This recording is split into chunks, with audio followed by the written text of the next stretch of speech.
ఎట్టుంది ఎన్ని కార్పొరేషన్ సీట్లు వస్తాయి? సంబరాలు అయితే స్టార్ట్ అరే చేసింది. సంబరాలు అన్ని మెజార్టీ వాళ్ళకంటే ఎక్కువ సీట్లు. ఉమ్, వాళ్ళకు 200, వాళ్ళకు 300 వస్తే మాకు 700, 800 వస్తున్నాయి. మెజార్టీ కార్పొరేషన్స్ మేము గెలుస్తున్నాం. అక్కడక్కడ కొంత ఏది కొన్ని దగ్గర అనుకున్నది అది కూడా తప్పనిసరిగా వాళ్ళు తెలుసుకొని గెలుస్తారు.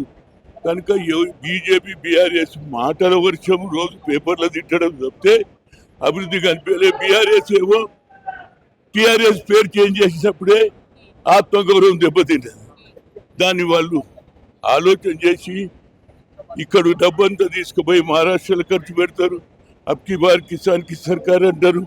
ఎవరైతే తెలంగాణ గురించి పోరాడి తమ ప్రాణాలు తగ్గించిన వాళ్ళు మర్చిపోయింది కాబట్టి వాళ్ళందరూ కూడా మాకు న్యాయం చేయాలని కోరుతున్నారు. దాన్ని కూడా ముఖ్యమంత్రి గారు పోటీ ఇచ్చిందా ఏమన్నా బీఆర్ఎస్?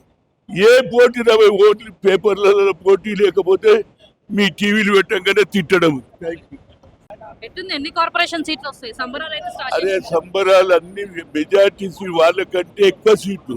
ఉమ్, వాళ్ళకు 200, వాళ్ళకు 300 వస్తే మాకు 700, 800 వస్తున్నాయి. మెజార్టీ కార్పొరేషన్స్ మేము గెలుస్తున్నాం. అక్కడక్కడ కొంత ఏది కొన్ని దగ్గర అనుకున్నది అది కూడా తప్పనిసరిగా వాళ్ళు తెలుసుకొని గెలుస్తారు. కనుక బీజేపీ బీఆర్ఎస్ మాటల వర్షం రోజు పేపర్లో తిట్టడం తప్పితే అభివృద్ధి కనిపించలే. బీఆర్ఎస్ ఏమో టీఆర్ఎస్ పేరు చేంజ్ చేసినప్పుడే ఆత్మగౌరవం దెబ్బతింటది. దాన్ని వాళ్ళు ఆలోచన చేసి ఇక్కడ డబ్బంతా తీసుకుపోయి మహారాష్ట్రలో ఖర్చు పెడతారు. అబ్కి బార్ కిసాన్ కి సర్కార్ అంటారు.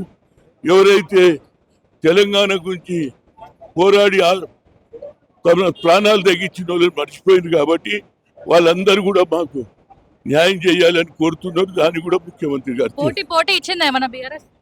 ఏ పోటీ 20 ఓట్లు పేపర్లలో పోటీ లేకపోతే మీ టీవీలు పెట్టంగానే తిట్టడం.